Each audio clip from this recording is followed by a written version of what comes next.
Back in. We are in. We are in. We're in. I'm going to drop a bomb at the start. You cannot contest diet all year round. Just hold that in your head before you get into this conversation. You cannot be contest lean all year round. You will struggle.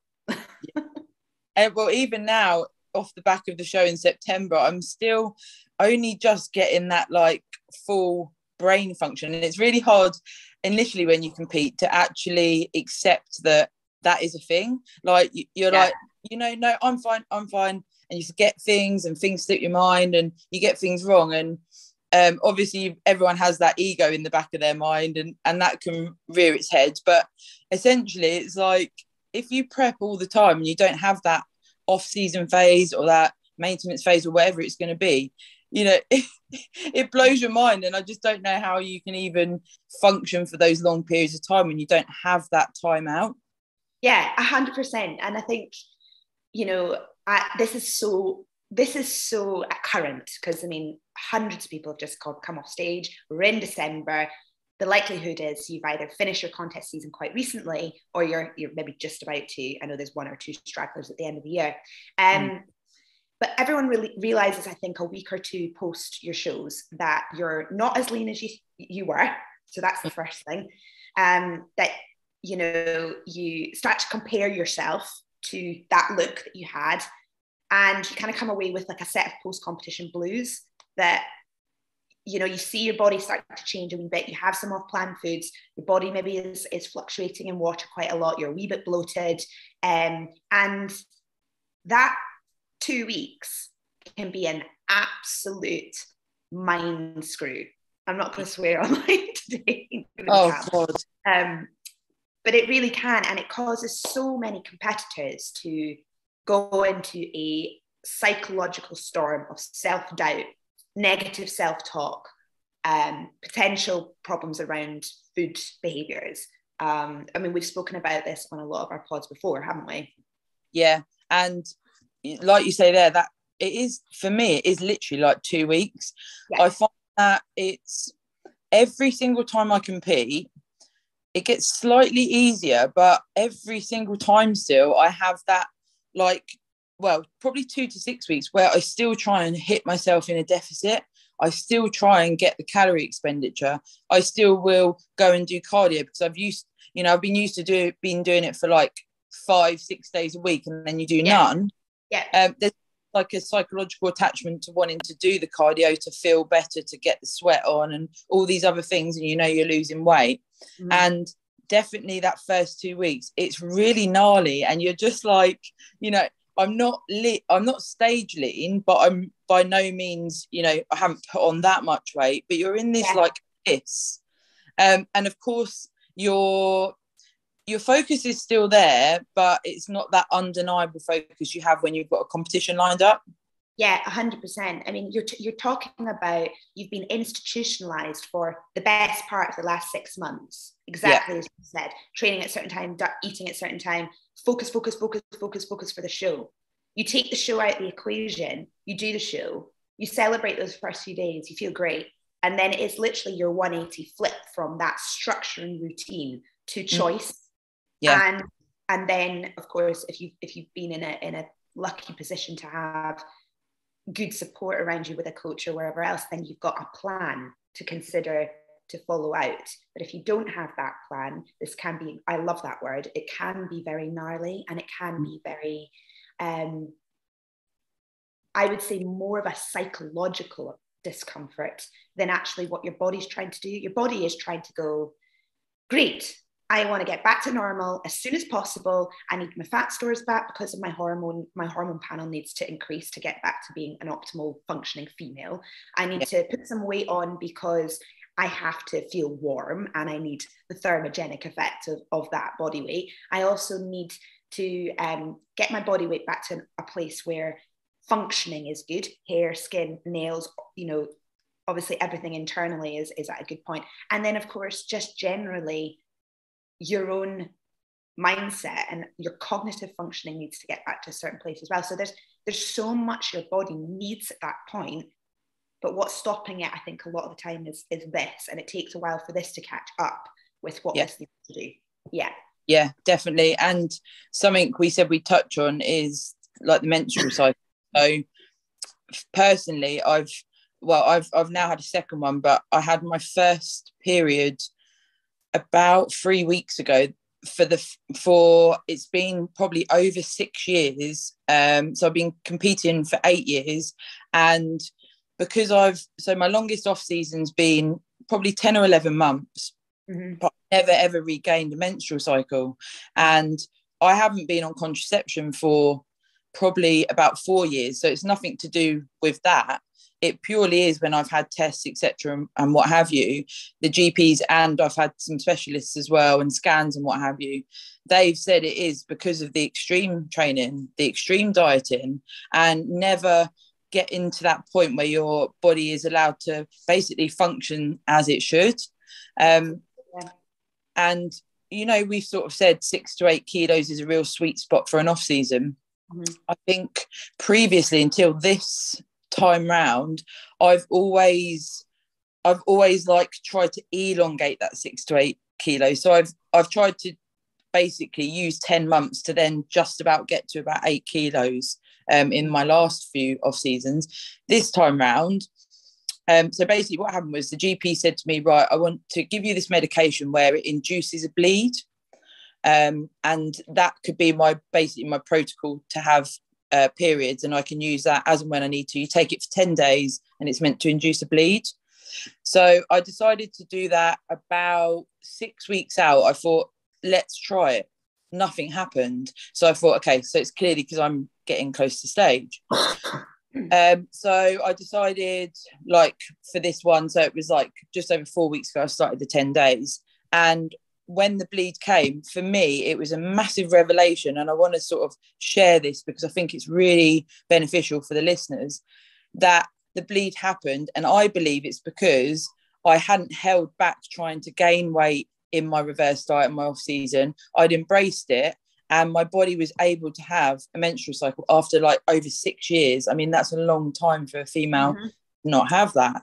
And now this time around, where it's happened now, I haven't taken the pills. It's a natural cycle, and I'm quite blown away, really. I mean, obviously, like I said to you before we hit record, it's extremely annoying. I was like, you get it and you're like, yay, for the first day when it comes back, and then you're like, this is shit. It's like I had period pains for the first time, you know, for so long, and I was like, oh, they're horrible. Yeah.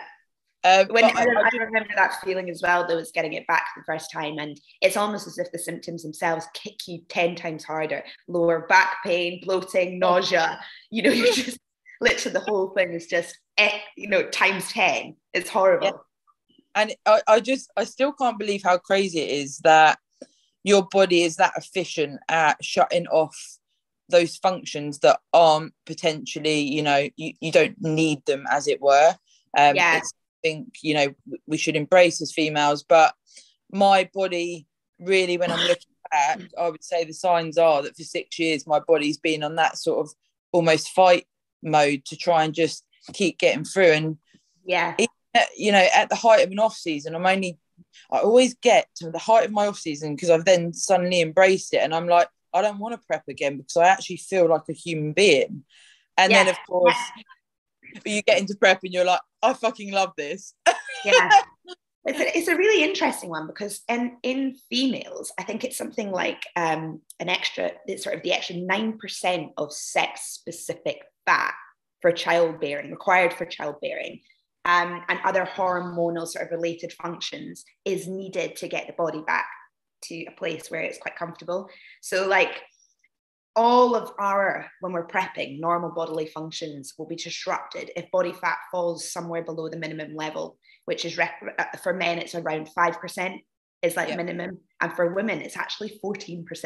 So it's quite high. And this is why a lot of women, you know, when we're getting to the really, really lean levels, some women are like, oh, my period's still around. And it is really due to the fact that we can actually hold quite a lot of a higher body fat percentage before like our sex hormones kind of drop off a cliff. Some people lose it completely, some people don't. But I think if we are to go that extra mile, or potentially hold on, and this is another thing we'll probably talk about, but hold on to condition through the off season at a suboptimal sort of body fat level, you know, like that's still under, the likelihood is you may still, you know, disrupt those functions throughout that entire time as well. So it's a huge component to female prep, and it's something that's not considered enough rationally when we come off stage, because a lot of people are trying to hold on to that condition. But the reality is that you're not actually going to get the progressions and the results and the health benefits if we don't get your body fat back up to a reasonable level. And it should roughly be somewhere around 15% over your stage weight. That's a good place to get to. And these sorts of things, like, I think people, especially females, they, not that they don't care, because I've been in this position as well, and like you have, but we don't think about it like it's a problem. Do you know what I mean? We kind of go, oh, it'll be back at some point, but it should come back, and you should be trying to get your body to a point where it is in a nice, you know, consistent place to get it back. That's the thing, and it should be on your mind to get there. That's something I'd like to talk about as well.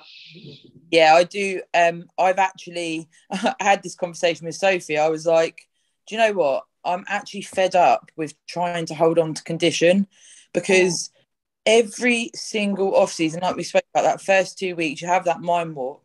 And I just thought, you know, by dragging this out and not sleeping properly, being food focused, all of these other things, why am I doing it to myself? Yeah. And I actually said to her, do you know what?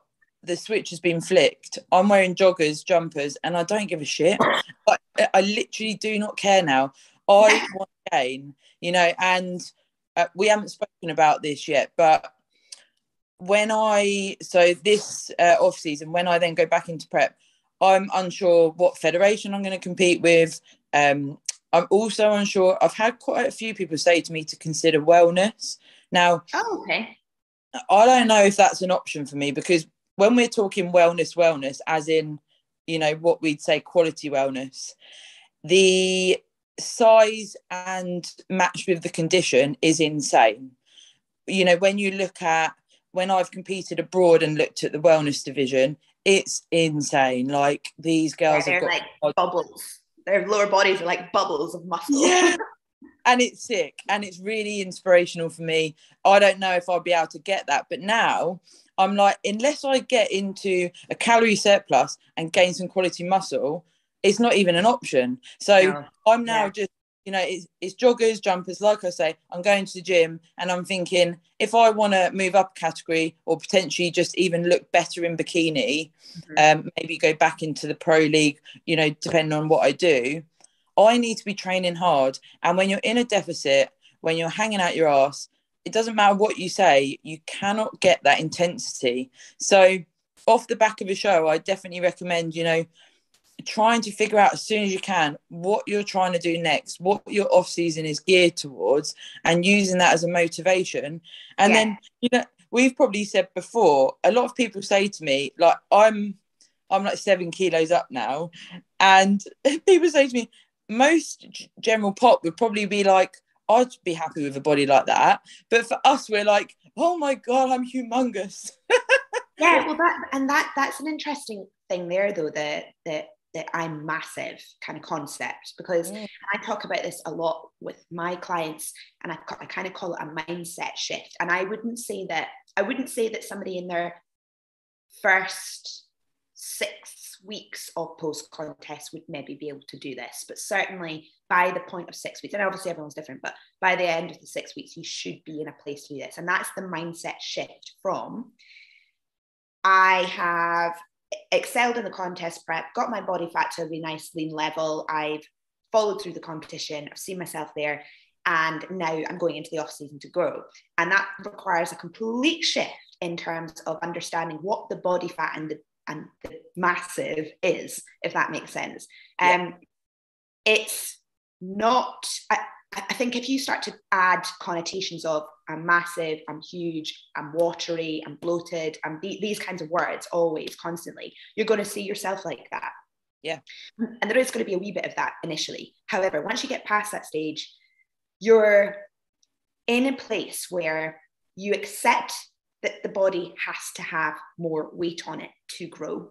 Yeah. You accept that you need to let go of I love being lean and instead replace that with I'm gonna get freaking strong. That's the change. That's the mindset shift. So while it's important to remain, you know, a good composition in the off season, that mindset of I'm thick, I'm strong, I'm empowered, and this is about building that next look, and I'm going to embrace all of that, because going into session, I'm you know, slightly heavier, but it doesn't matter. It's not right now. That doesn't equal success. What equals success is training hard, feeling good, and feeling really fucking strong, and that's like the difference.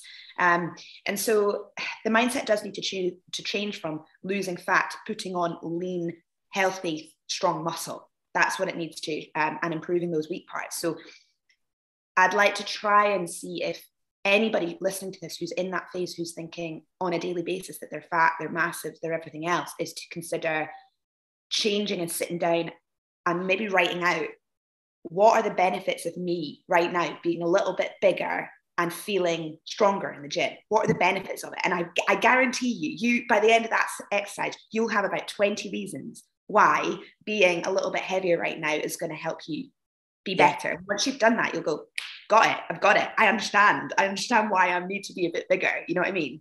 Yeah. I love the word thick as well. I'm like, yes. And like, with a big beefy C on the end. Yeah, like, it's the first off season where I'm like, actually, I feel like I can rock this. Like, 100%.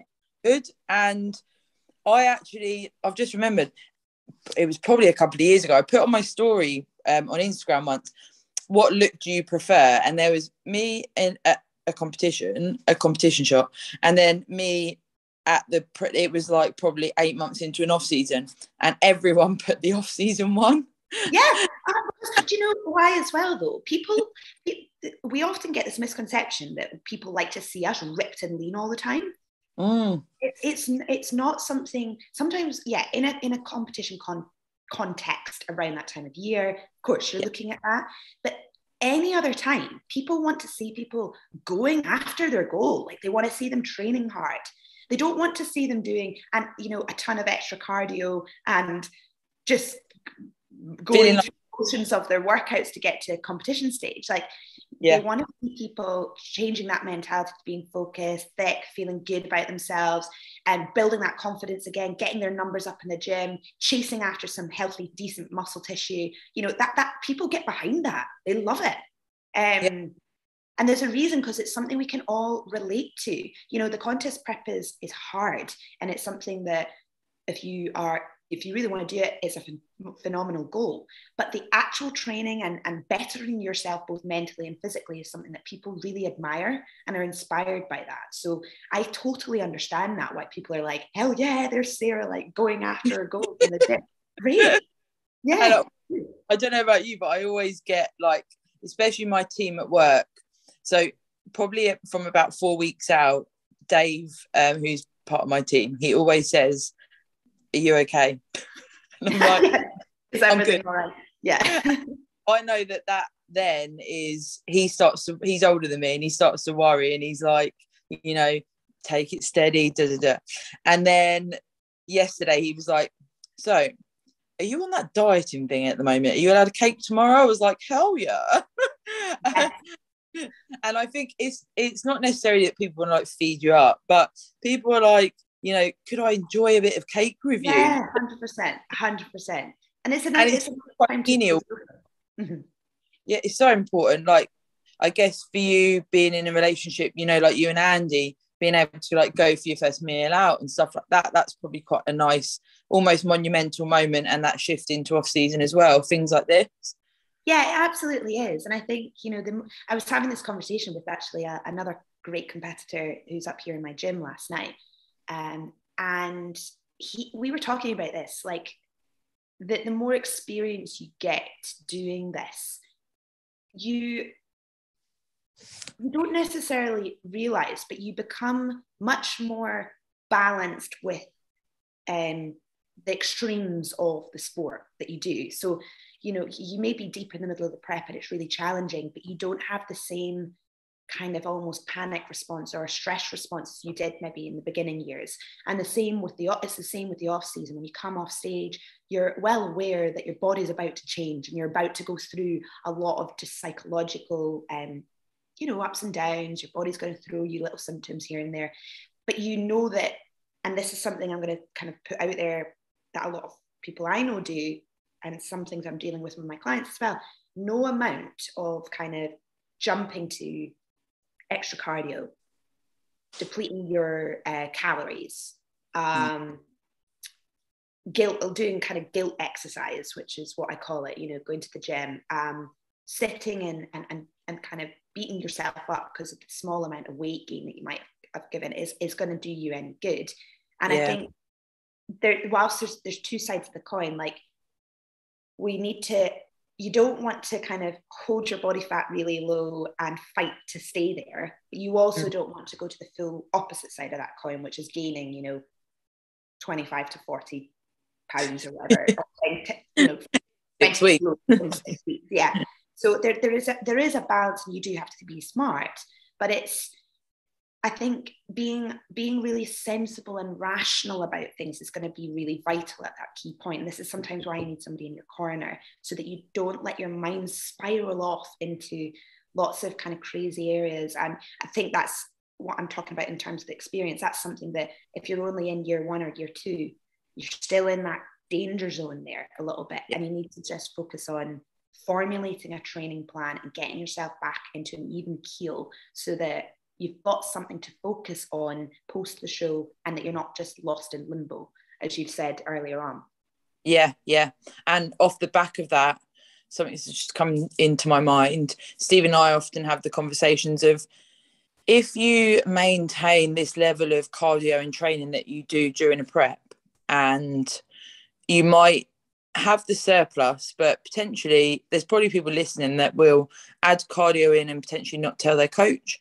Yeah, potentially say they're going to have an off-plan meal, but they'll go for, you know, don't give me any sauces, don't give me any bread, I just want some chicken and broccoli. And that's not an off-plan meal that, you know, your coach is potentially promoting. You know, there's loads of ways you can cheat the system.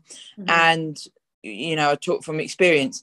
So if this happens, when you then go back into a prep, your toolbox is very empty.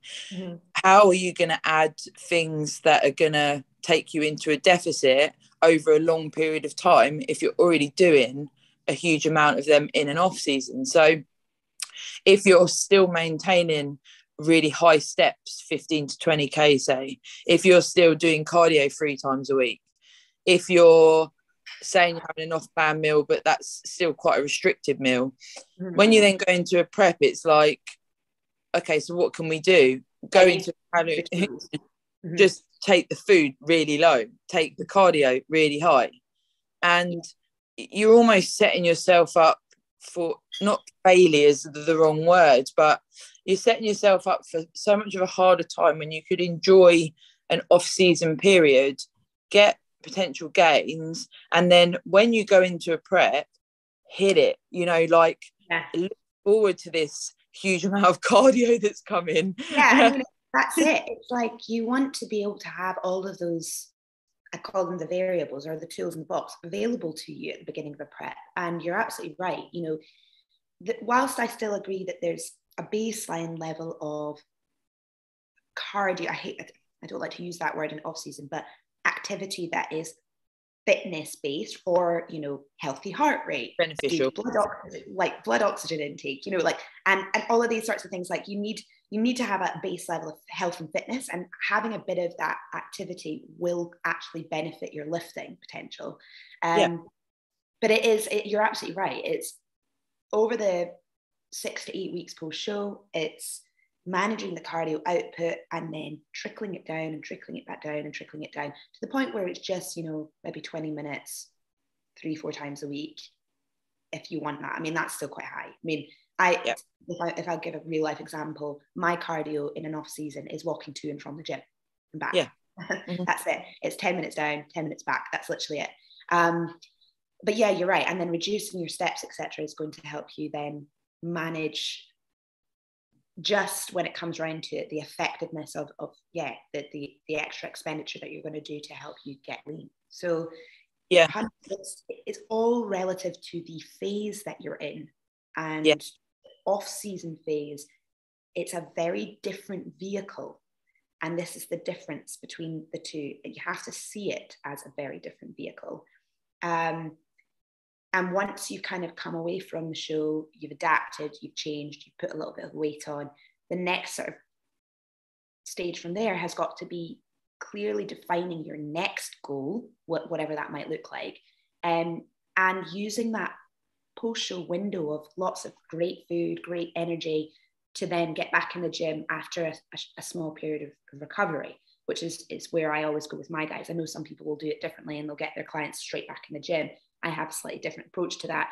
But having a goal is going to help the person get their mind clear so that they don't fall off. I don't know what you think to that. Yeah. And I also feel like, you know, that off-season phase as well, especially like, you know, we keep relating to that sort of 2 to 6 week period because that's such an important time. Mm-hmm. Something that I was speaking to Jazz from Compact about a couple of weeks ago was me, Sophie and Tin, we've started like a baked goods company, and so it's really good. It's cookies, brownies, blondies, and Jazz and I got onto the subject of people think those foods are just for when you get off stage and the next day. And it's, you know, it's that binge behavior, that period of time where it's like, can I eat as much as possible in regards to baked goods, pizzas, whatever it may be? And what Jazz and I were saying was, you know, actually, why can't we, you know, as a brand promote things like, you know, having something like say on a Saturday you have your off-plan day, having a cookie each week in your off-season for your 10 months or however long it is, rather than just bulk buying a load of these types of foods and just having it when you step off stage in the following day and maybe that week, putting on your 4 to 5 kilos in a week and then in like, you know, incredibly shit. And also we were talking about your relationship with those foods is then suddenly very scarred because you're like, well, those foods made me put on 4 to 5 kilos. Mm-hmm. You're not maybe realizing it's actually your behavior around those foods that's caused that. And then you get like, you almost get this, I'm not going to eat those foods now because I've let myself down because I ate them so much after a show. Also, you know, you can feel really, really sick. And me and Jazz were saying like, God, you know, that like after a show, you've been there as well, where you're like, I feel ill. And so Sophie and I were saying, you know, this is something we want to be in the bodybuilding community, but also general population and anyone that likes, you know, baked goods in essence. But let's promote people enjoying these things throughout the whole of the off season rather than just when you step off stage. And I think that's such an important thing for people to think about. You've got 10 months plus to enjoy foods. And I know you always say, I love it when you say it, that food is not going to disappear. No, it's not going to disappear. It's not going to disappear at all. And I absolutely agree. It's having perspective about the foods that you're eating in the off season and allowing there to be some balance and enjoyment of the foods as well, because not everything has to be bland, boring. And what I find an interesting mindset pattern as well is that when you're in the prep, you're like, I love these foods. I love these foods. These are the foods I love. These are the foods I really enjoy. And then you come away from that. And initially you might not like kind of additional foods, but then you might start introducing them in. And some people don't though, because they're convinced that that's the only foods they like. Yeah. Yeah. Does that make sense? So it's hard to explain to people who are maybe a bit scared from coming away from those foods that the variation and the injection of baked goods or any other things that are in your diet is all part of a larger picture that's not going to exponentially mean you're going to gain 5 kilos in a week just from eating these foods. You know, even just the volume of rice and potatoes going up can be quite difficult for some people. 100%. And the automatic, correlation between the portion size and your body is, oh my God, that portion's going to make me fat. Yeah. And it's just not. It's slightly more carbohydrates, but you can get a slight increase in more carbohydrates that looks like a lot more. Does that make sense? So it's getting people's kind of visual perception of foods to kind of almost get balanced and get rational, that it doesn't equate to, okay, that's 1,000 more calories. It's not. It's just that there's a higher portion against the actual grammage of whatever the macronutrient is. Yeah, and like you say, they're carbs. It really is, it is probably, out of all the food groups, the one that people do get scared of the most. And I've got to give a shout out to one of my clients here. He doesn't compete, but Paul, he basically wanted to turn his life around and his behaviours around food, because he, in essence, when we worked out what he was eating, he was probably eating 600 to 800 calories a day, just because he wasn't that fast and was trying to lose weight. And, he wasn't realising maybe that it was that low. Mm-hmm. And then straight away, I needed to get him up to, I think it worked out at about 1.6, around that. And that's, we're looking at double there. And he actually said to me the other day, I didn't want to tell you because I didn't want to almost let you down, but I was scared of incorporating the carbs. Yeah.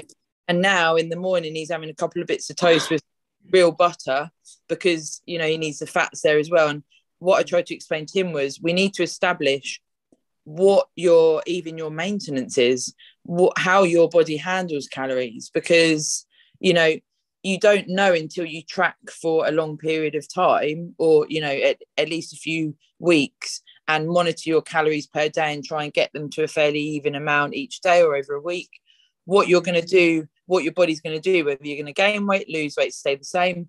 And it was really nice to hear him say, do you know what, actually I feel okay about carbs now.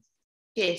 Yeah, and I mean, I think that's the kind of golden place you want everyone to get to, especially post-show. Adding more carbohydrates back into your diet will fill the muscles up. So if I just kind of give a visual, like you're pumping up your muscle like a little balloon, you're refilling the glycogen in the muscle tissue, and that's going to cause, I'm just going to be really clear here, subcutaneous water retention. Now, when you're in a groove with carbohydrates, these fluctuations are much less. But post-show, you are going to swell up.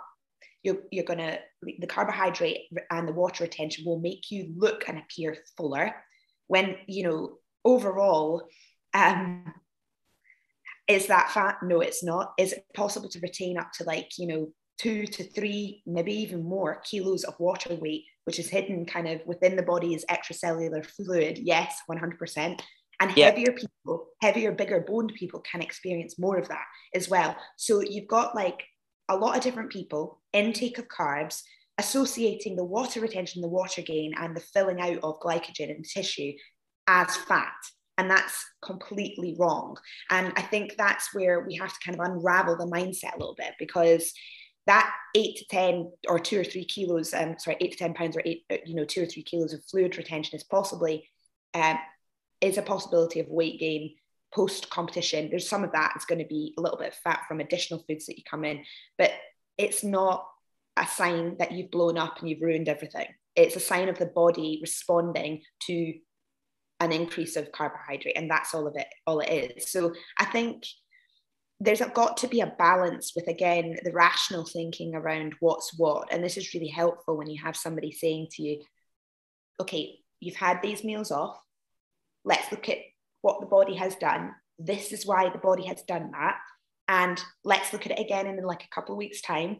And you'll see that then that all of those kind of instantaneous reactions the body's had starts to level out. But I will be honest with you, and especially females, that balance of water retention and bloating can sometimes take some individuals a couple of months post-show, if to really start to kind of balance out a little bit more, and then for them to start to feel comfortable in their own skin. Yeah, because if we're honest, as competitors, there is rare opportunities for you to feel good in your own skin initially, especially as a competitor. You know, the first probably 3 seasons, I don't think I ever felt comfortable really, unless probably just show day. And if you think, you know, if you're competing once that year, that's 365 days, that's 364 days of your life that you don't feel very good. And, you know, I really do want to put it out there that embracing, like you say, there's different vehicles, there's different phases, embracing that for what it is. Because if you're going to be part of an extreme sport, you know, there's that psychological element, there's that physical element, all areas of competing and being a bodybuilder, and even body transformations. It's an extreme wear on your mind and your body. And you really do need that, you know, like you say, writing a list of what the benefits are of this phase, what your goals are, working with a coach, having like-minded people around you. You know, it's so nice even prepping with someone or alongside someone, or speaking with people over Instagram, talk to people that actually understand. You know, there's so many tools that you can use, but for me, it's such a big thing that learning to embrace each phase, however you can do that, it's so important if you want to do this for the long period. Otherwise, absolutely, where does it go? Absolutely.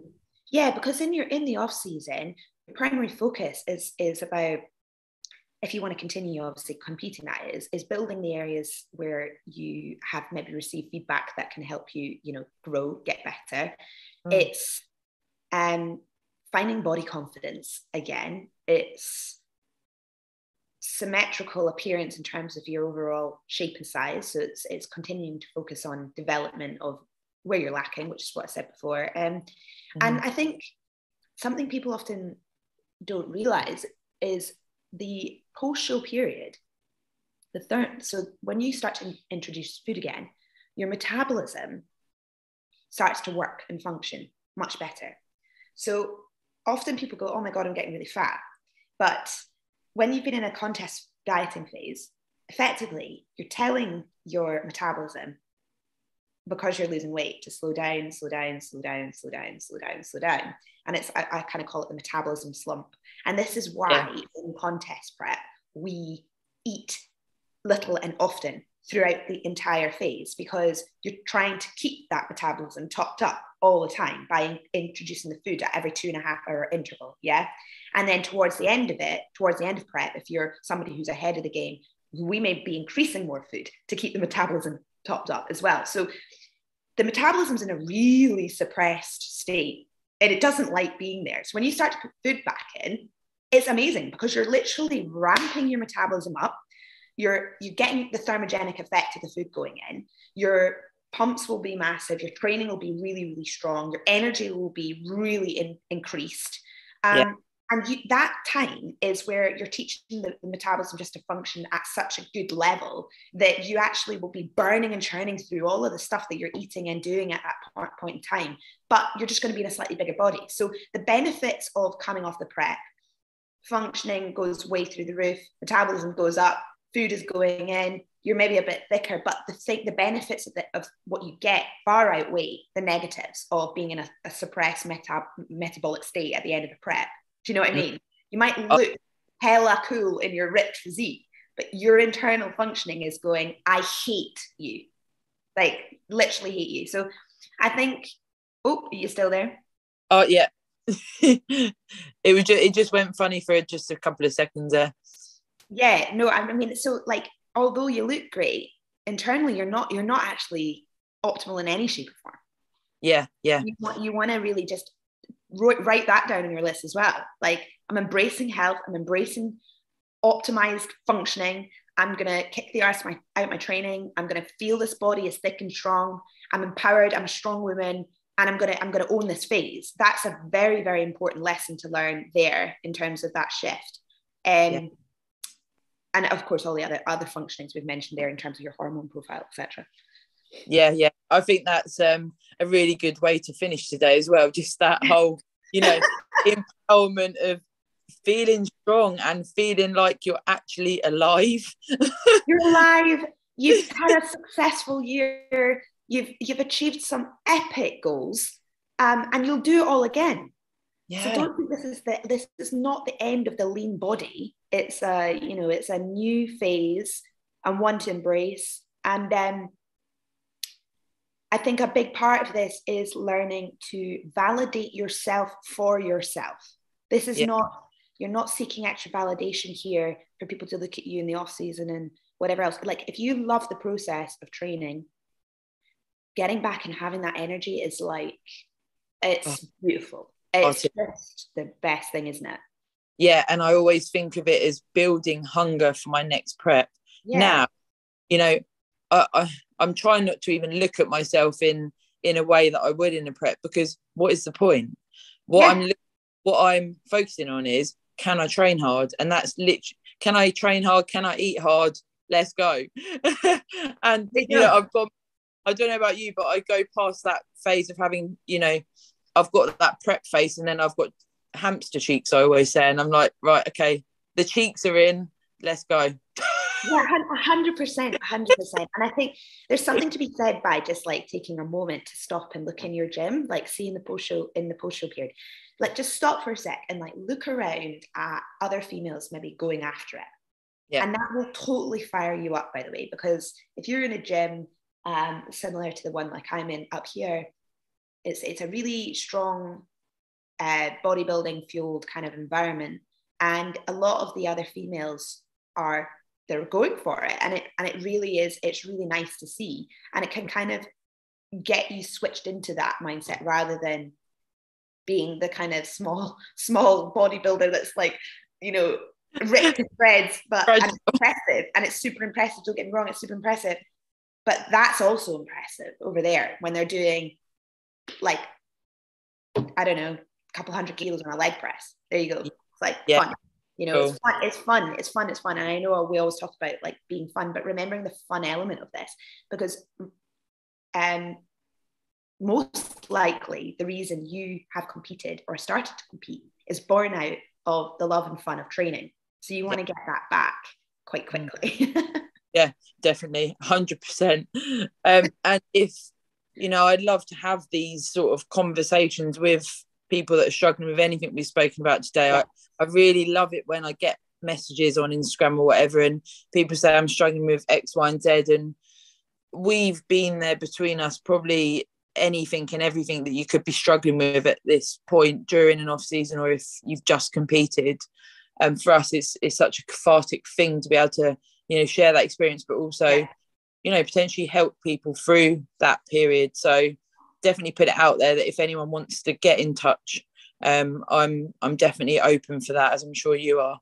Yeah, 100%. Drop a DM over on Instagram and drop a message wherever you feel comfortable.